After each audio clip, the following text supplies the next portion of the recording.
Okay, so I'm back because somehow my setting for my live stream got set to private. So I wanted to come back in case anyone who was viewing it or wanted to view it could talk to me and ask questions. Of course, you'll have to watch the damn video now to know what I was saying, but I just was adamant that after I told people I was going to be live, by golly, I'm going to be live. So here I am. If anybody wants to talk or ask any questions, because the live stream seems to be working appropriately now, and the chat is also working, which before everything about it was totally boogered up.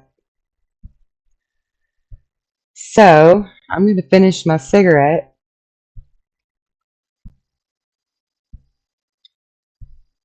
Because this technology stuff drives me crazy, y'all. I don't know what I'm doing. I'm learning as I go.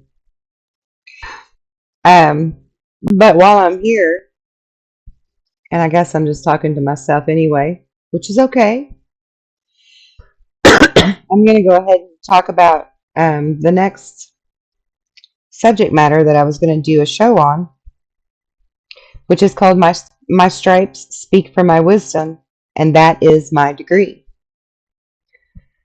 I understand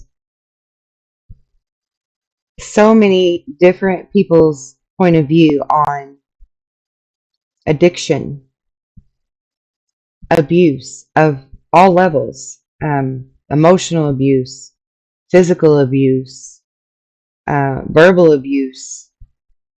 Um, I just literally realized about a week ago that the very first narcissist in my life was actually my mother. True story. Um, and well, I'll just share that with you. I am my mom's power of attorney, and I'm the youngest of 7 kids. I also have 7 of my own, and I've only been her power of attorney for a couple of weeks, or excuse me, a couple of months, and I've been doing really great, juggling that plus 3 jobs and 2 little kids that I homeschool on a daily basis. And one of my jobs is actually a third shift job. And I've been doing really pretty freaking fantabulous at juggling all of that. I was really proud of myself for everything I had done for my mother. She broke her back. She fell and broke her back in October and was in the hospital until about 3 or 4 weeks ago. And then she got sent to rehab. And she was ready to come home from rehab. And so I went and got her and brought her home. Everything was great. Everything was great. Except for some reason her damn phone didn't work. And not that she needed the phone for anything, because my brother lives there and he has a cell phone. So if there was an emergency, she's got Life Alert, she's got him and his cell phone. But because she didn't have a phone so that she could just freely call whoever she wanted, she decided to hit her Life Alert button and call for an ambulance. So I was awoke at 4 a.m. by the EMS saying they were at my mom's house and that she had called them because she doesn't have a phone. She also claimed that my brother was nowhere around, which was totally untrue because he was right in the next room sleeping. She just didn't check. She didn't have anybody check. But she had the EMS call as many of her children as she possibly could to tell them that she was there alone with no phone, which was totally untrue. And the EMS discovered that. They realized that my brother was there in the next room sleeping. And so they left. And my mother went on to go to the kitchen, fix herself some eggs, ate her eggs, decided that at 5 o'clock in the morning she needed to go ahead and take her morning pills, and my brother told her, it's not time to take your pills yet. And she was trying to wrestle through her pill bottles and just find anything she could to take, which is ridiculous. I don't even know why she would behave such a way, but I know that she does. And so, because he wouldn't let her get into the pills, she went back to her room and acted like she was going to bed. And he went back to bed. And the next thing you know, the paramedics are at their house again. And she told him that she couldn't breathe well. And they took her to the hospital to get her checked out. And the doctors and everybody decided that, she could breathe well. Everything was fine. And she needed to be sent home. And she said, well, I don't want to go home because my phone don't work. So just send me back to the nursing home. And they said, well, that's not really a legitimate reason. So she told a whole bunch of lies on me and my brother, said that I just dropped her off there, left her to fend for herself with nobody there. Totally untrue things, completely untrue. Everything about what she said was untrue. And I was actually there 3.5 hours. But long story short, they ended up calling me the next afternoon around 11 o'clock, the hospital, and told me that they needed to speak to me about these series of events and what's my version of how this went down. And, I was a little short with them at first because I was like, why are you calling me and asking me all these questions? And, well, come to find out, they were actually determining if they should send a sheriff to pick me up, basically, for elder abuse. And I'm like, oh my God, I can't believe that she would do this. So I was like completely beside myself for 2 days. I was completely beside myself because I had to defend my position and my brother's. And that should have never even come into question. Either one of us would never do a thing to our mother. We're actually the 2 youngest of 7 children and possibly the closest to our mother than the rest. Though we've never really been the favorites. Well, him more than me, but I've certainly never been the favorite because I've always called people out when they lie. So that's where that stands. But yeah, I was just so beside myself with it all that I really had to just sit alone and meditate and pray and figure out how to file this away in my brain, and in my heart. And like it hit me like a freaking box of rocks that my mom is the very first true narcissist that I ever met. And so my point to telling you this story is that, like, my entire life is made up of narcissistic people who would guilt trip me into doing more what they wanted rather than what was best for me or even my kids. When I was younger, I would even allow them to guilt trip me into doing things that weren't necessarily more beneficial to me and my kids, but to them. So I had to learn very hard lessons in clear boundaries and self-worth and self-love.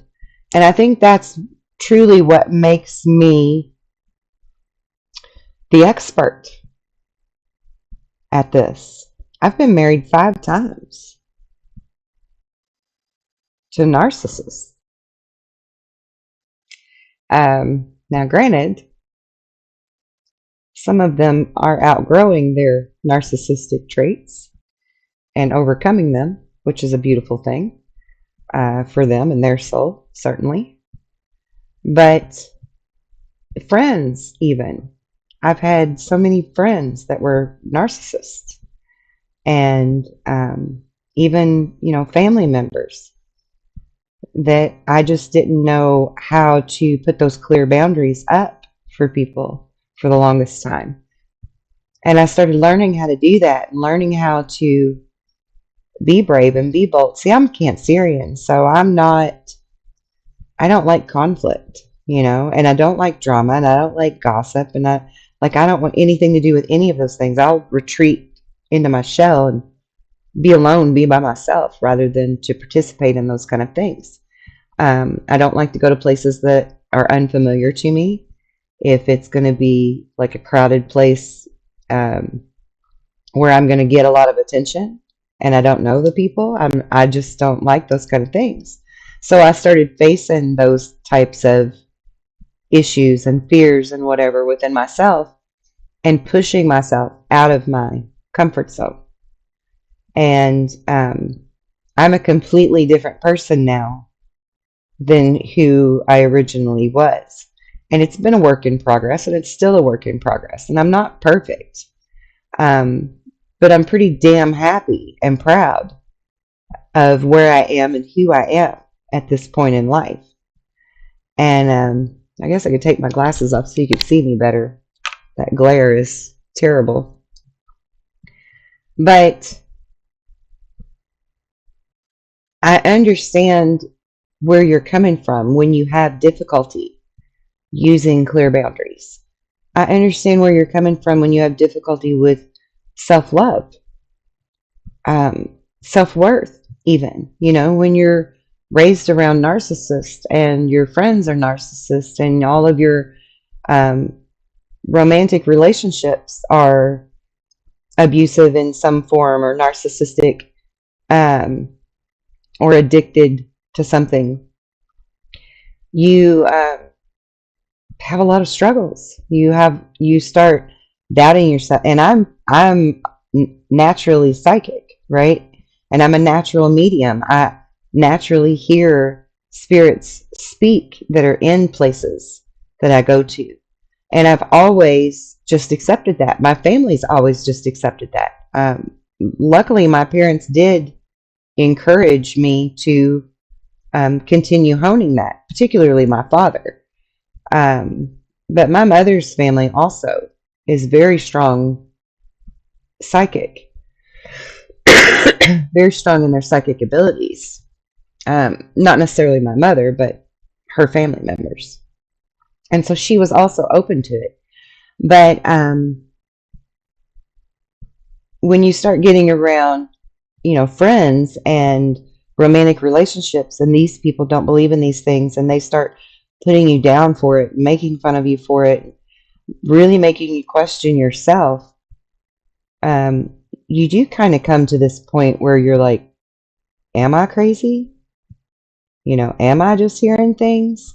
And so I started digging into this and researching it and really learning about human psychology. I took courses on human psychology and human relations and human behavior, the physiology of humans, the psyche, all of it. Like I really deeply wanted to understand it.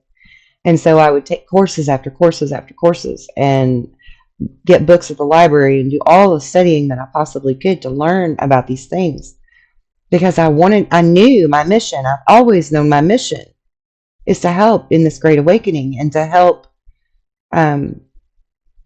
you get through these things and overcome them.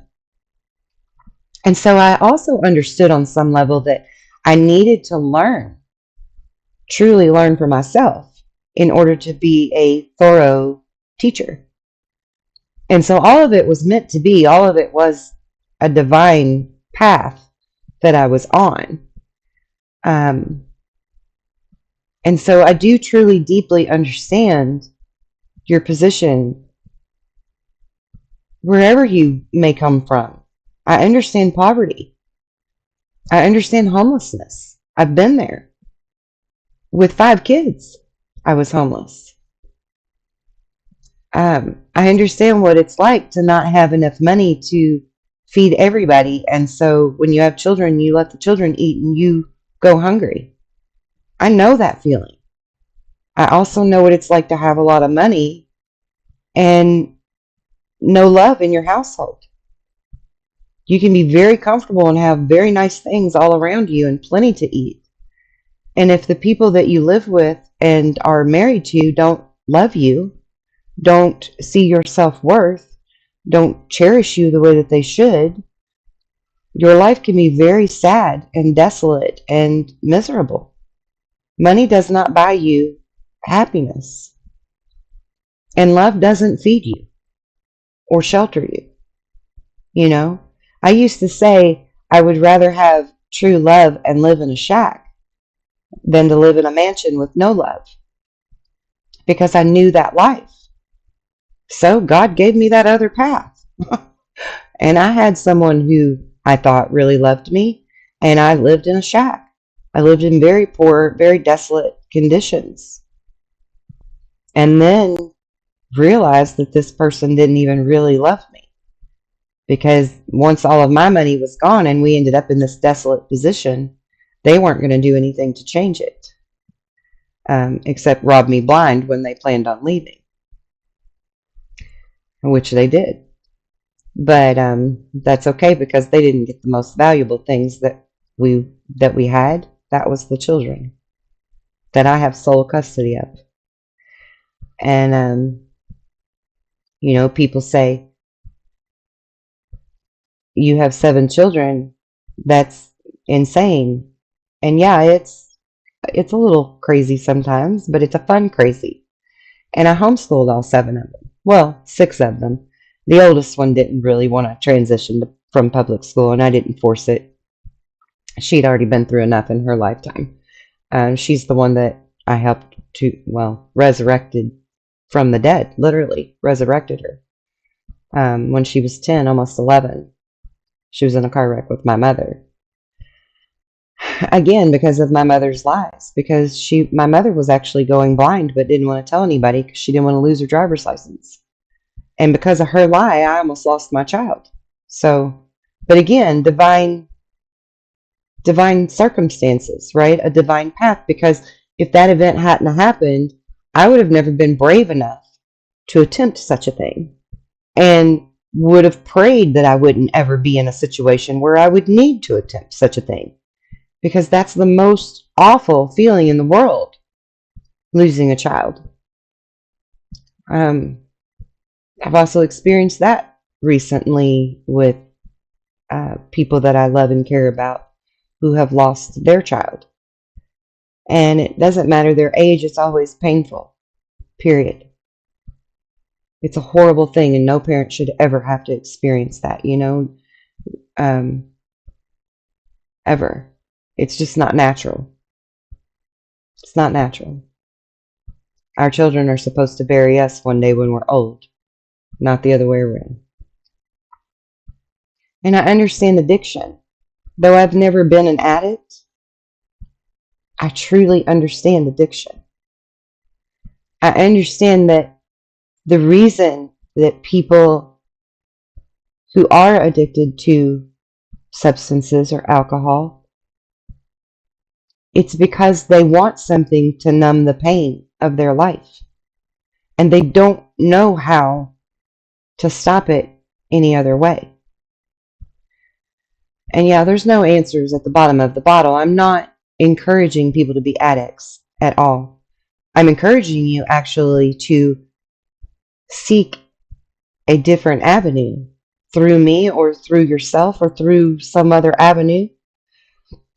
Doesn't matter, as long as you're seeking another avenue, because there is a way to eliminate the pain. There is a way to shed the pain. I actually have created a really beautiful quantum regression therapy that can assist with that. But there are other ways that you can release emotional trauma and emotional pain, PTSD, whatever it is. There are many ways. There's, you know, you can talk it out, you can write it out. There's different therapeutic methods for that. I mean, I'm no doctor, but I know that they're out there. And just through helping people that I help, I know that it works. And again, like, I have no degree, but my stripes my stripes speak for my wisdom. The first alcoholic in my life was my father. You know, the first addict. I've met many addicts since then. Some of them were my siblings. I know the struggles of people who are suicidal. I deeply understand that. I intimately understand that. That's why I have this little semicolon tattoo. Because I stand with you if you feel that way. And of course, I'll say, just because I feel like I'm obligated to, if you are feeling suicidal, please reach out to someone for help. But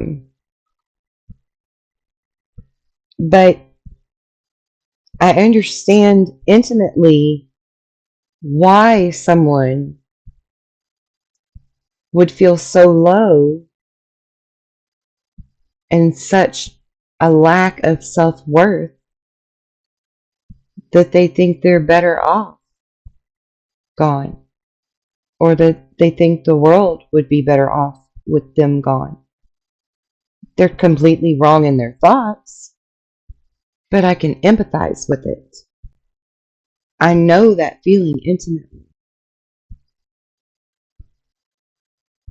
One person very close to me, and I won't say how they're connected to me to protect their identity, but I've actually talked a gun out of their hand more than one time. And I actually had to convince them to pull the car over once so that I could drive, because they were having a very low moment in their life. And they knew enough to know to say to me, I'm going to drive us right off this bridge. Help me. And so I convinced them to pull over so that I could drive and they could just sit over there and decompress.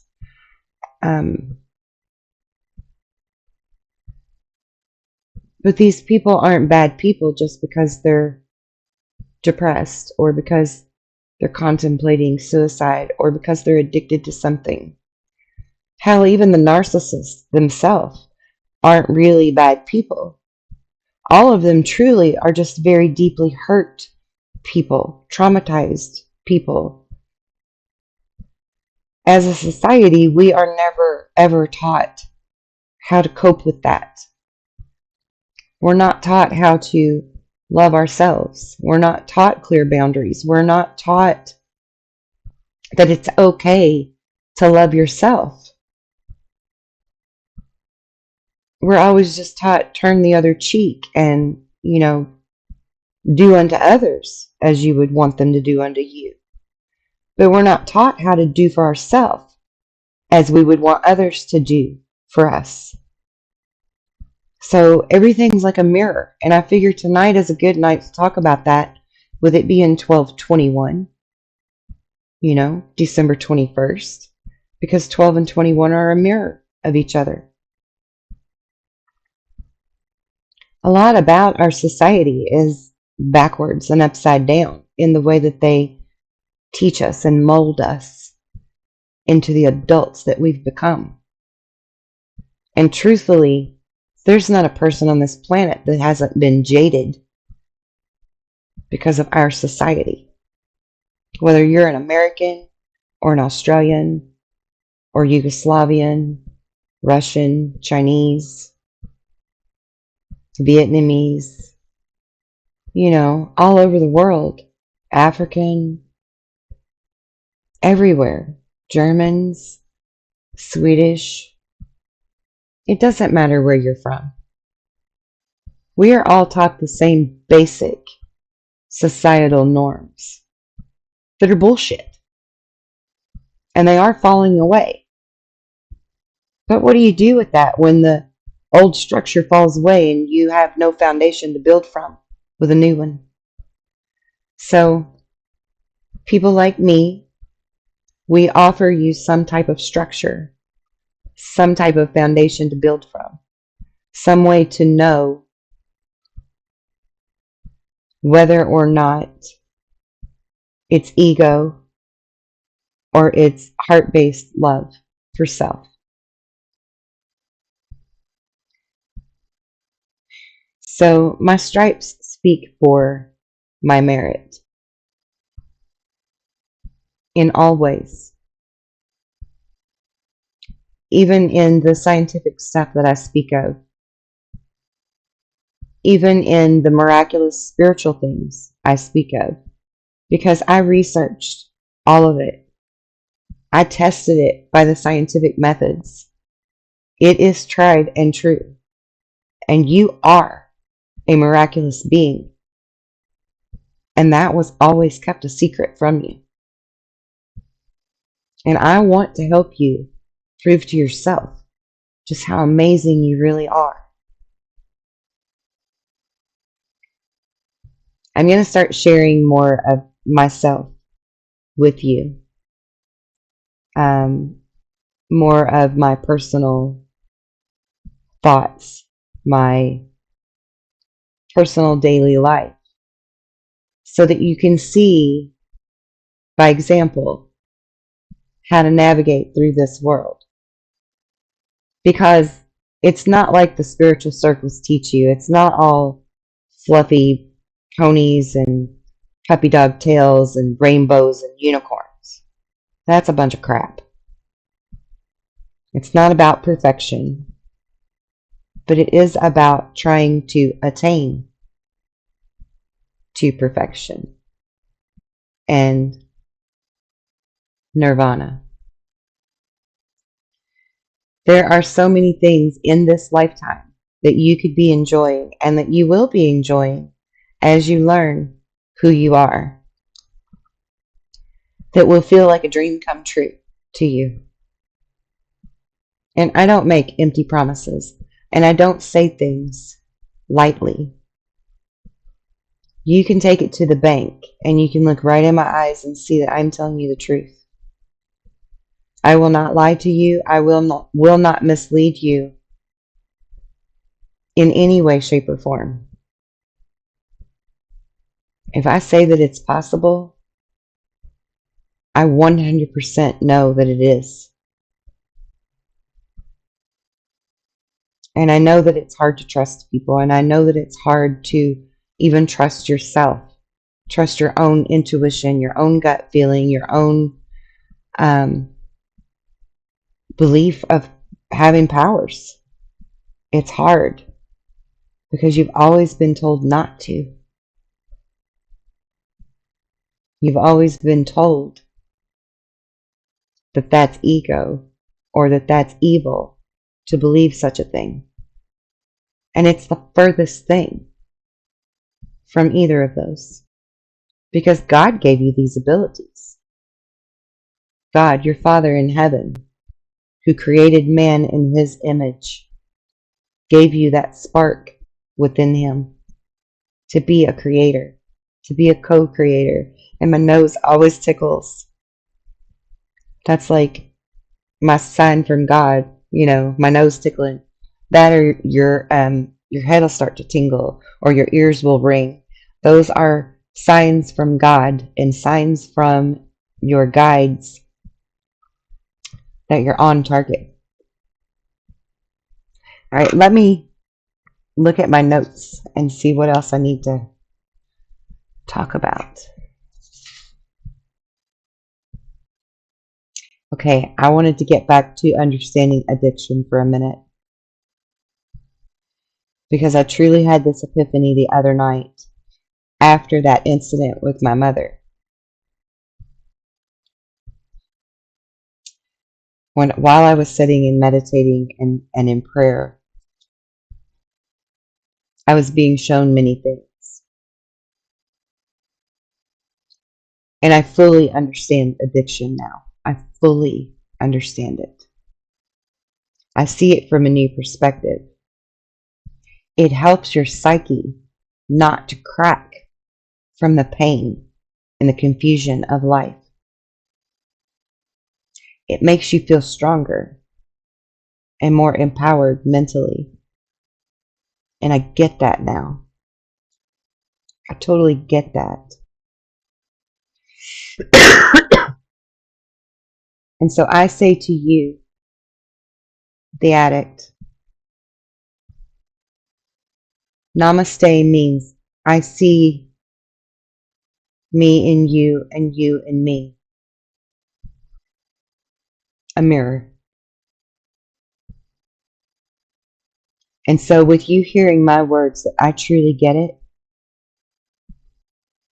I want you to hear my words that I can help. I can help stop the need for an addiction. We can remove the trauma and remove the mask so that you can live life to its fullest without all of that pain and trauma that you carry with you that people call baggage. Trust me when I say I can help. And I want to help.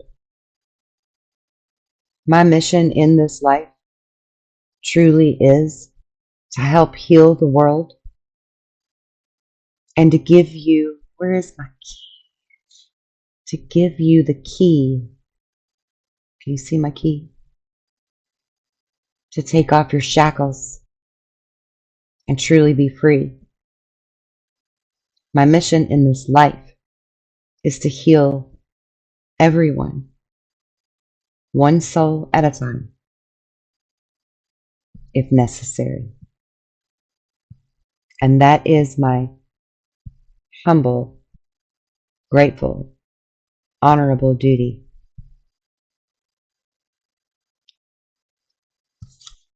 It's time for us to stop the madness.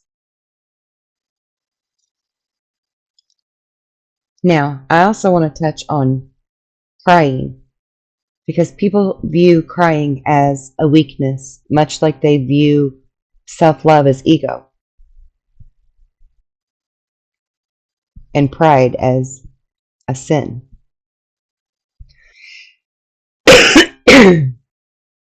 Crying is a cleansing of the soul. It's like rain cleansing the earth, or a shower cleansing your body.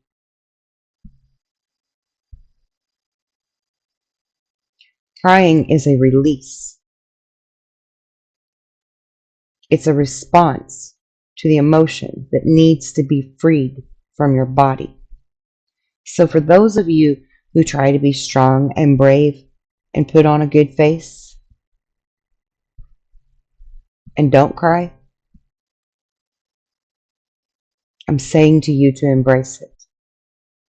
Sit alone in a room by yourself if you have to. Turn the lights all off. I don't care.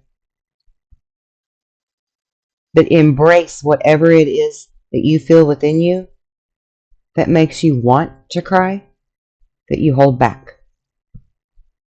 And release it. Release it. Just let it go. Let it flow. And as you let it flow, breathe through it. Write it on paper if you need to help get it out of you. But really let it get out of you. It may only help for a little while, but at least it helped for that long.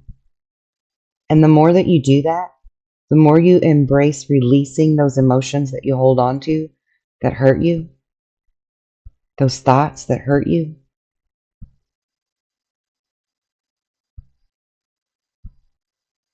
the more you're going to heal, and the lighter you're going to feel, and the happier you're going to be. So release it.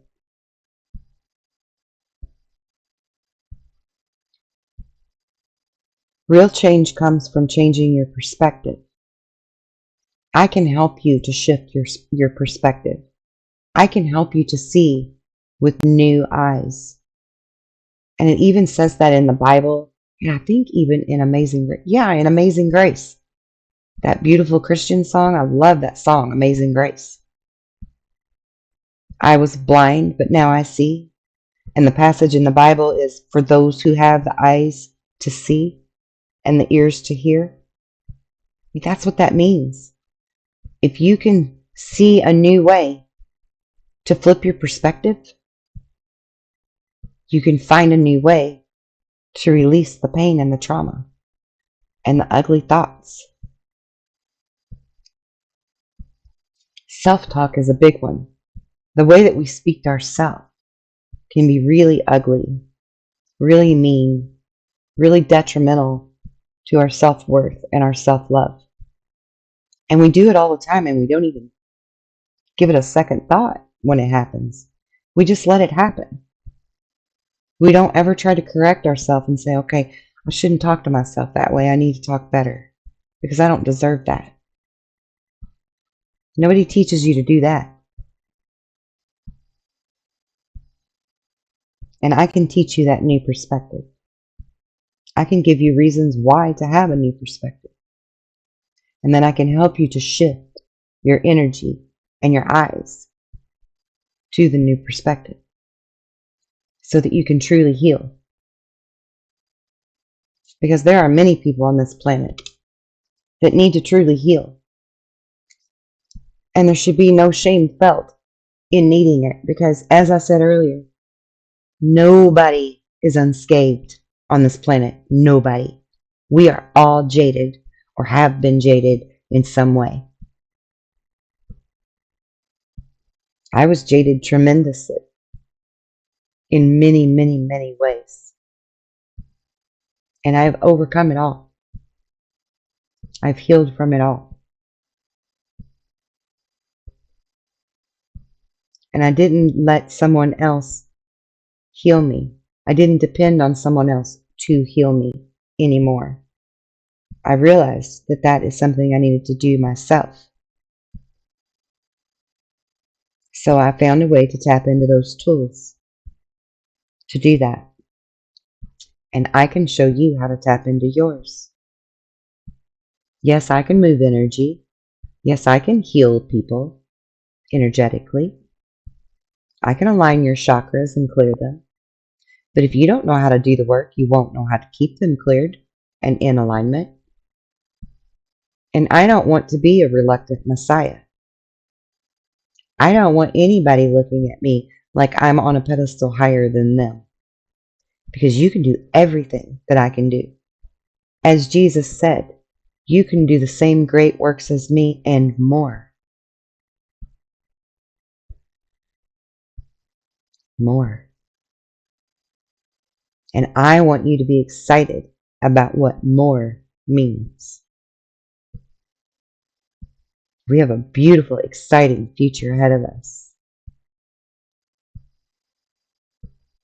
People like me that already know, they see the bigger picture. They see the hope. They see the reason to be excited. And then there's another level of people who are hopeful and optimistic, but really can't see the whole picture yet because they don't understand fully. And then there are those who only see the chaos, which is the circus show, the shit show, to keep you from waking up. And it's almost laughable to people like me that understand it. The only thing that's not funny about it is how many people they're actually duping with their fear porn and their bullshit.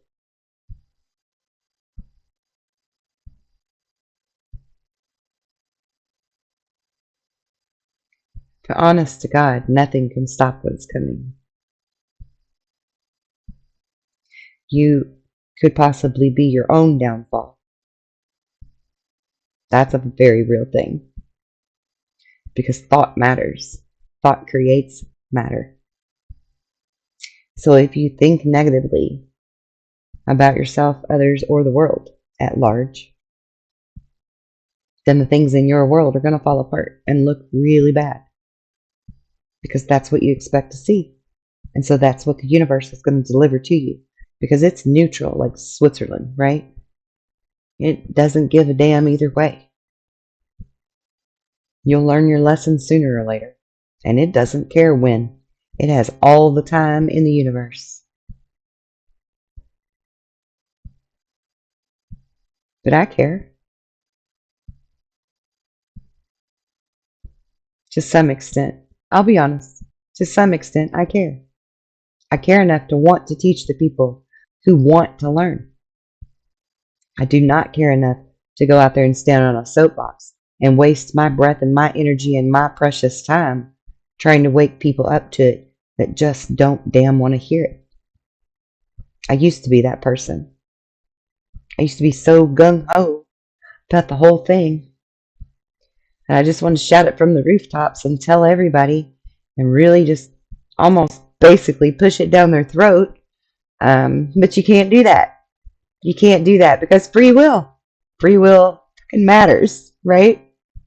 It matters. And I wasn't respecting that. But I do now. I respect it enough to understand I can't manipulate them. And I understand it enough to respect myself in not overtaxing me and my energy. It's a good balance. And I fully understand now why the Goldilocks principle is so essential in everything. We need that full balance, that zero equilibrium. We need it between our feminine and masculine energies, within our relationships, within what we push ourselves to do or don't push ourselves to do any further. Balance is a beautiful thing in all stuff, you know. Even in my cooking, things are in balance and harmony. I guarantee you're not going to eat food that I've cooked that has too much or too little of anything, because I'm tasting that food as I'm cooking it to make sure that balance is in perfect blend. And I'm going to start doing more videos where you see me cooking too, because I want you to understand that I really do eat all kinds of food. I mean, I've got potato chips in front of me right now. I mean, I cook really good foods, really healthy foods. I make a lot of things from scratch. But I also eat junk food, and I drink soda, you know, and I don't work out all the time as I should. But because of my thought, because of the way I look at myself, the way I love myself, accept myself, and I don't worry about things, I don't guilt trip me for any of it, I allow myself to indulge. If I want to eat 3 or 4 brownies before I go to bed, I'm going to eat 3 or 4 brownies before I go to bed.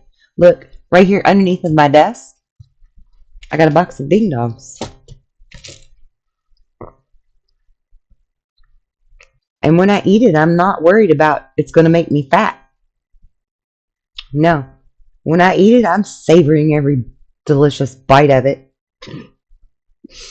As you should. As you should. We were put on this planet in physical form in human bodies to enjoy things. And everything that we like, we're taught it's bad. They don't want us to have any fun. They don't want us to enjoy anything. They're fun suckers. And I'm a rebel with a cause. And I'm here to encourage all of the fun you can have. As long as it harms none, of course. We're not out to hurt people. You gotta be good. But, you know, I even thought my hair blonde. I really wanted my hair blonde. I used to put bleach in my hair to streak it and put blonde streaks and stuff in it. I'm a brunette naturally.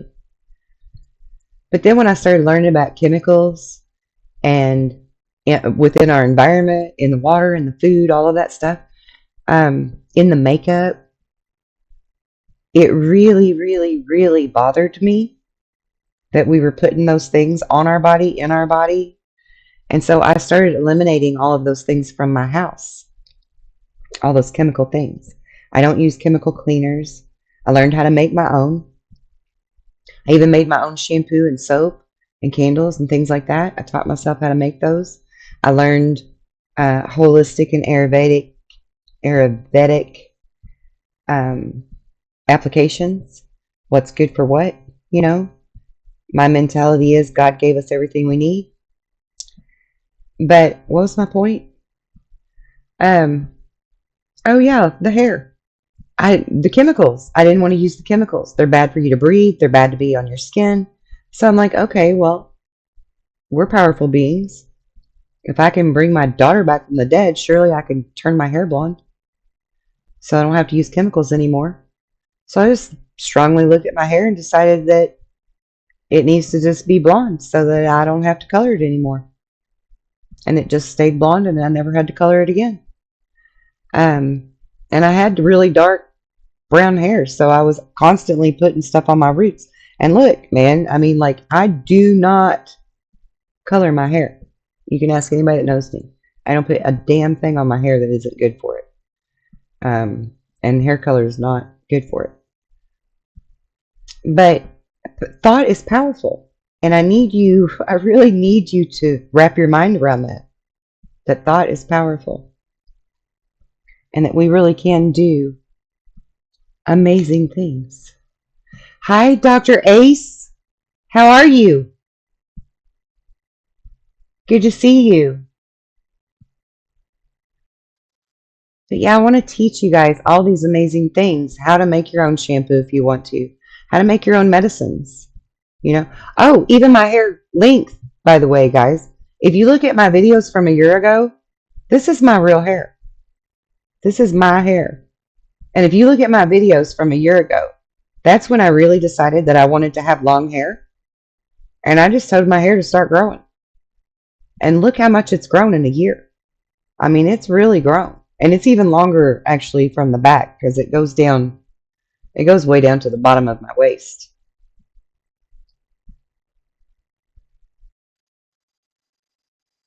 I love that you caught this too, Dr. Ace. Do you have questions? You want to talk? What's up with you? Did you have a good solstice day?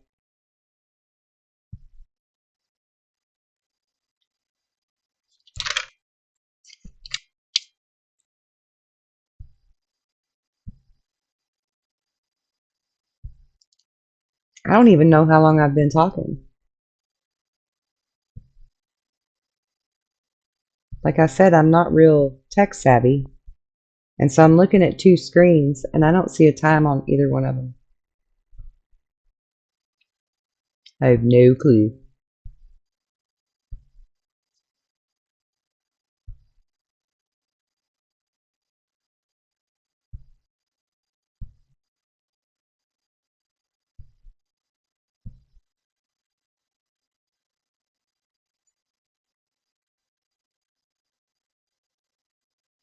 Let me see if I can figure out how to do this chat thing.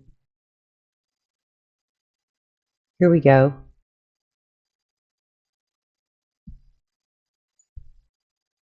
Ta-da! Look at me doing all that. See, I'm still learning stuff too.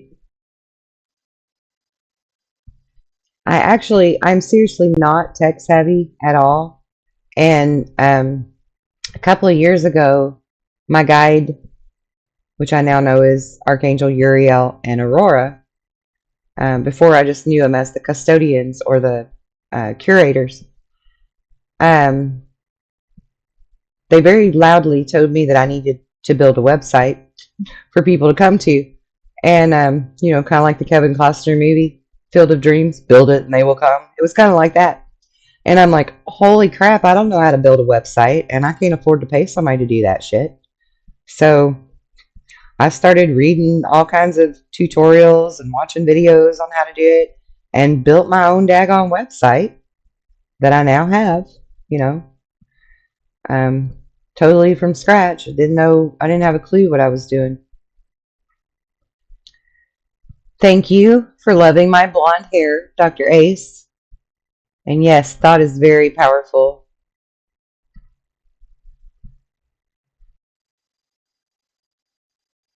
Why has your solstice been interesting? What's going on with you? And why do you need to manifest your feet back to their original form? What does that mean? Are they misshaped? Did you have, did they get injured in your tours of duty or something? What happened with your feet? But you actually can do that, by the way. Look, I'm losing my clothes. Jeesh.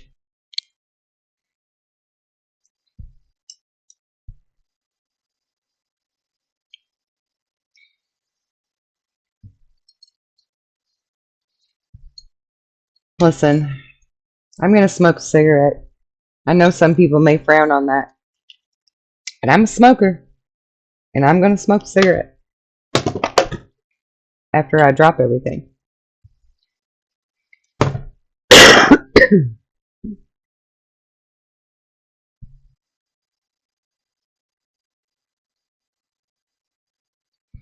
Oh, because they hurt so bad.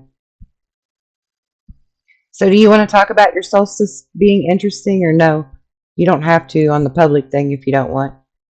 You can call me later.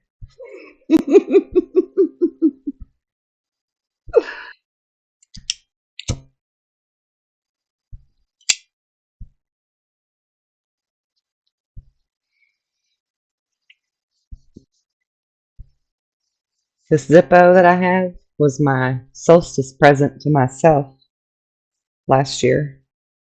I don't know if you can you tell which way do I turn it here? It's got butter, it's real iridescent, beautiful iridescent color. And it's got butterflies all in it. Can y'all see that? Which way can I turn? There we go. And on the back of it, I had it engraved. Which way do I go? It says Earthsong. I don't even remember what all it says. Earthsong, the beacon, shining the way. So that every time I light my candles or my cigarette or my incense stick or whatever with my little trusty Zippo, you know, I can remind myself of who I am. Because we should always, always remind ourselves of who we are and practice self-love. Practice good self-talk. I mean, I'm guilty of that just like everybody else. I used to talk badly to myself because I was so used to the way everyone else spoke to me, you know?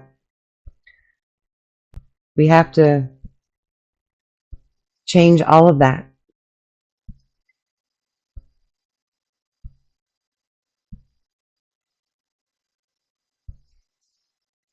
Dr. Ace, do you have any specific questions you would like to ask since you're here?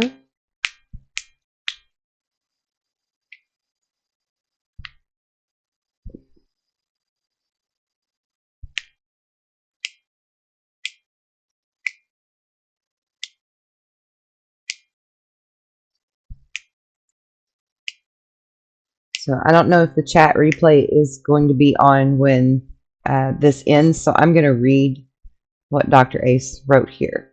It says, yes, and let me tell you, I have this callus on my left foot. It hurts to the touch. My grandmother has been trying to communicate with me yesterday, the 21st. It was 2 months and 2 years since she had passed. That's amazing. And you know what? That live stream I just did for Solstice, I was talking about how everybody's psychic abilities are going to be opening up. And like this portal, this 1212 to 1221 portal is like busting everybody's psychic abilities wide open. And I bet that's why you're hearing your grandmother now. And I love the twos. I love the twos in this, the synchronicity. That's actually Archangel Uriel's angel number is 222 or 2222. There could be 4 of them. You had a dream about her last night, and she's been on your mind all day, and you're not sure how to navigate this. Okay, well, just breathe through it. Whenever she is on your mind, That's her trying to connect with you. So just whatever you're doing, if you can stop and pause for a moment, and you can think it or you can say it out loud. Just say to her, hello, Grandma, however you would address her, grandmother, whatever. What would you like to share with me? Or how are you? Or, just whatever you feel comfortable with in saying to her. But definitely speak to her. She's a lovely woman. I know because I've spoke with her before. For all of you that don't know, Dr. Ace is one of them that's done my quantum regression. And she's the only person I've ever regressed that her past loved ones got into the middle of our regression and persistently tried to speak with me as I'm conducting this regression until I finally just decided to listen to him and realized that they must really have something to say to be there. And they did. They had important things for her, wonderful things. But that was a first for me. I never really realized that they would just pop into the middle of anything. But yep, that's the way they are. They'll just pop in where they can. They get in where they can fit in to tell people things. My probably most bizarre next to that incident, actually. Oh, and before I say anything about that, I just wanted to also say to you about your callus on your foot. Have you tried soaking your feet in Epsom salt and then gently use those foot files, gently file on it, and then put some really, really moisturizing lotion on that callus, and then put a sock on top of it, or Vaseline even will work. Put some Vaseline on it and put a sock on top of it and leave it on there all night. And it should help to soften that callus. And if you do that consistently, it'll eventually go away. And the callus itself was probably created originally, I can't talk right now, because of the positioning of your feet when you walk. So maybe pay attention to that more and sort of level out your feet a little better, or at least that one foot, if it's only on one foot.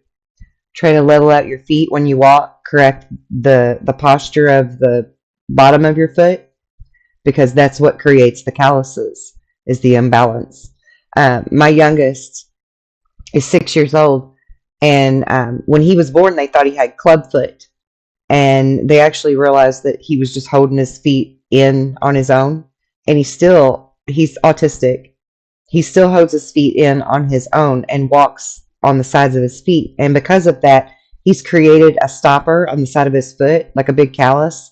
It's a balancing stopper that is now on the side of his feet that helps him hold his balance. And that calluses are actually there to help level us out, even though they're painful. They can get painful. But for him, I soak his feet in the Epsom salt, and then we put the Vaseline on his feet, and socks at night to help soften them so that they don't hurt, so they don't crack. Now, what else are you saying here? Oh, okay. Yeah, I read that. So the weirdest, aside from Dr. Ace's grandparents, butting into our regression to help her, and I just say that in a joking way. The most awkward other experience I've had with spirits, past loved ones, was my cousin, who's also my best friend. She took me and my children in when we were homeless, and she had lost her husband about 8 years before we moved there, and I had only met him one time while they were married. They weren't married very long, about 3 years, when he passed unexpectedly, and he kept showing up and trying to talk to me. And I didn't even really know who he was. And then finally, he was like persistent in trying to speak with me. And he kept telling me I needed to give my cousin a message. And I was like, well, this message you're telling me doesn't have anything to do with what I would know about. So no way, I'm not telling her that, because she would just think I'm crazy and then throw me out or something, and I'm not going to do all that. And he kept persistently showing up every night after everyone else went to bed. I would be sitting in this one room by myself, listening to the radio, coast to coast or something. And he would persistently show up and persistently tell me, please tell her this message, tell her this message. And so finally I agreed. Okay, fine, I'll just tell her. So the next day when she came home, I told her the message, and it absolutely floored her and shook her up. She was emotional over it, obviously, as anyone would be. But I just was scared to death. I didn't know what to think of it. I just trusted in God that it was all going to work out for the best. And I went in to talk to her. She went to her room and shut the door, and I went in to talk to her. And long story short, and without giving away anything personal of hers, it actually all made very perfect sense to her. And then I started working with her and helping her to release the pain and the trauma of the loss of him and stuff, because that's really what he wanted for her, was to be able to let go of the hurt and the loss. And so again, all things happen in divine timing, and my being homeless not only showed me that side of the tracks, but also helped me to learn how to walk in my faith and trust my gifts more fully, to tell my cousin what needed to be relayed so that she could heal, and then we healed together, and we were each other's rock and each other's angel in a way, So it was a really beautiful experience, really beautiful learning experience, a really beautiful healing experience.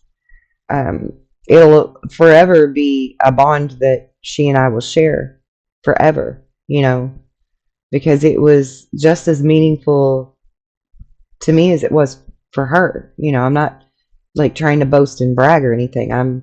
It was really beautiful and really deep and powerful, and a very interesting and necessary learning experience for me in trusting my gifts, fully trusting them. Because so many people had told me that it's not real, that even though I knew it was real, I was scared to share it and tell people, It made me timid. What have we got here?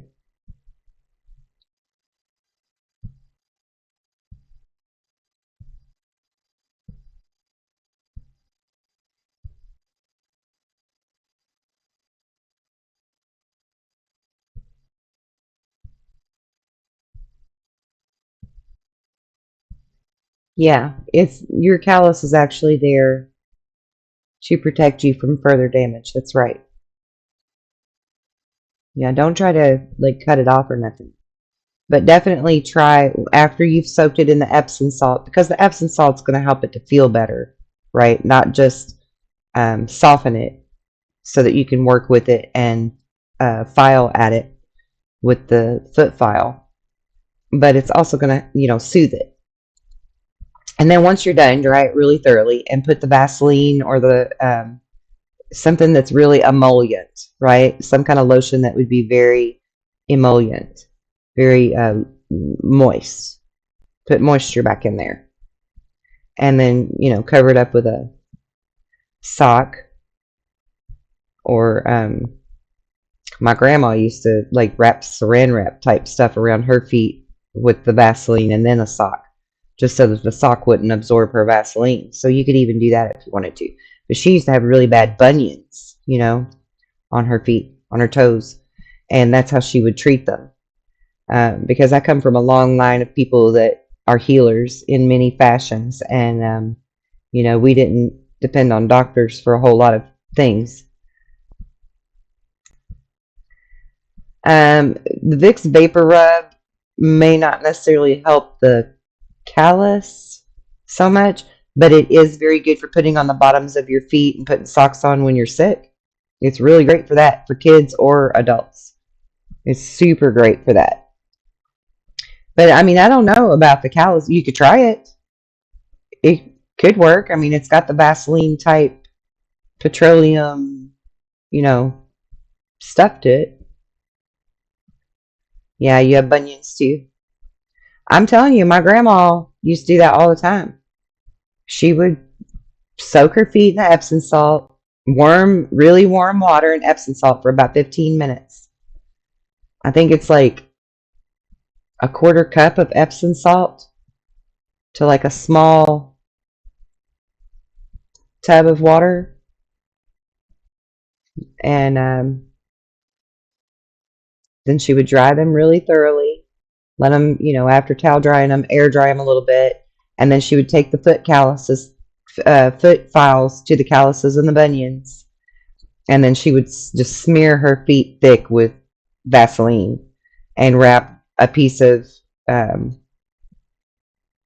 cellophane, or saran wrap around her foot or her toes or, whatever, the front of her foot, and stick a sock on it or a pantyhose thing. What do you call them? Like footies or knee-high kind of deals that ladies used to wear back in the day. She'd put one of them on just to hold it on there, and go to bed. And the next morning she would wipe it off with a towel and put her socks and shoes back on and would be able to walk without the pain, And she would do that like once or twice a week.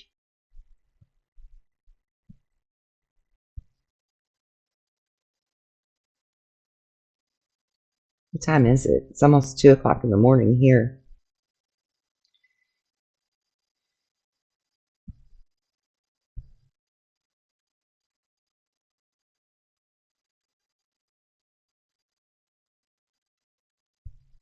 Well, Dr. Ace, I'm glad that you showed up.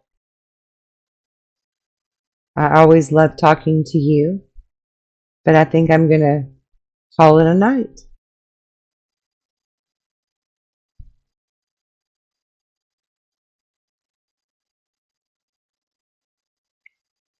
Right? So thank you to everyone who tuned in and watched this or will watch this in the future.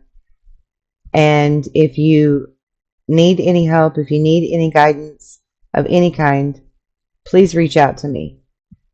Plenty of information that I have, I give away freely. I don't charge for it. And the things that I do charge for, I have financial aid, I have payment plans, I have everything in place so that everyone, regardless of your income status, can get the help that you need. Okay? Do they still make pantyhose? I think they do. I don't own any of them. I'm like Julia Roberts in Pretty Woman. I don't wear the pantyhose. But I think they still make them. And I guess you could still get them at like Walmart or somewhere. I don't know. That's funny. All right. Well, I'm going to go. Good night. I love you. Solstice blessings to everybody.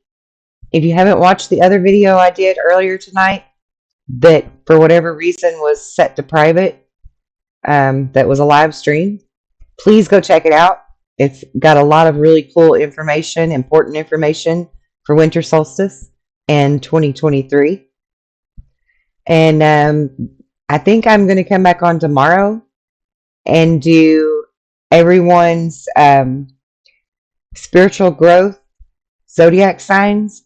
And I may go ahead and just do 2023 predictions too. If I get enough people to show up for the live stream, I may just go ahead and do that. But I'm going to do more live streams rather than, making the video and uploading the video and editing the video and all that crap.